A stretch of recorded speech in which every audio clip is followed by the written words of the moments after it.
Hello. I'm standing on the front porch today of an abandoned frontiersman stucco home, which, as you can see, is entirely blown out. However blown out it is, it's also fascinating and beautiful. I learned today that this home belonged to the Caruth family, Daniel, Claudine, and Bernadette, their daughter. This family moved here as part of a larger clan, which, as you can see, there's several other houses across the way, making up what now amounts to a ghost town. And they moved here, this clan, from Pittsburgh, from Pennsylvania. It was a group of anti-government people who were like-minded, decided to buy a tract of land in Montana and set up shop here and make a go of it. As you can see, it didn't last. And what we have now is this village. Now the Caruths apparently were at the heart of the downfall of this group because their daughter Bernadette was very unhappy to be here. It's documented well. She was depressive, she was stubborn, she wouldn't do any of the tasks asked of her. She hardly spoke to anyone. She sat all day long in either the kitchen or in a hammock outside, completely silent.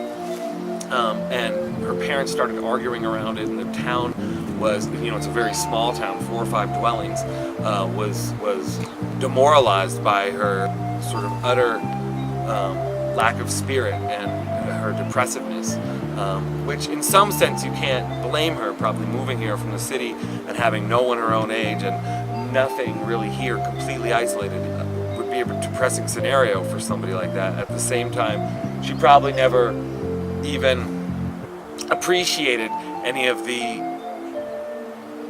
wondrous and amazing qualities of being out here. For instance, look at this beautiful brook she had running right in front of her house, or the mountains off in the distance, or this willow bush, or the amazing sunsets each night. Our daily treasure today, I believe, may be directly connected to Bernadette Caruth, because it's well documented that she languored in a hammock frequently in a sort of catatonic state.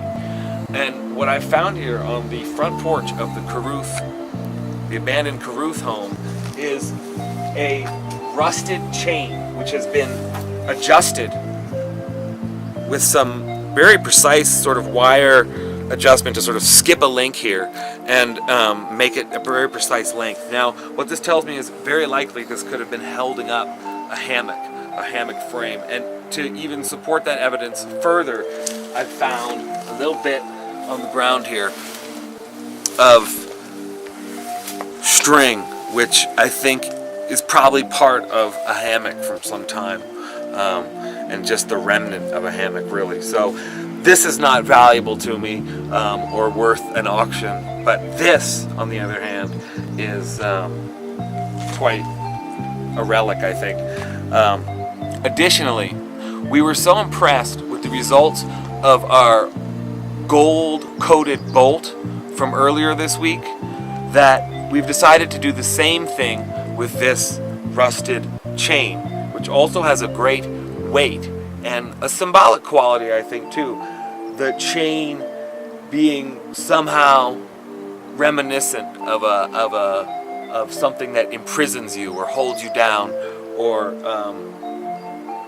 breaks or holds things together. And the story of Bernadette Caruth really is a story of how one weak link can sink a whole community in some sense and leave us with the wreckage that we have here today and the stories that we have here today. So it will be up for auction very shortly. It's one that you won't want to miss. Bid early, bid often, don't get outbid, and good day.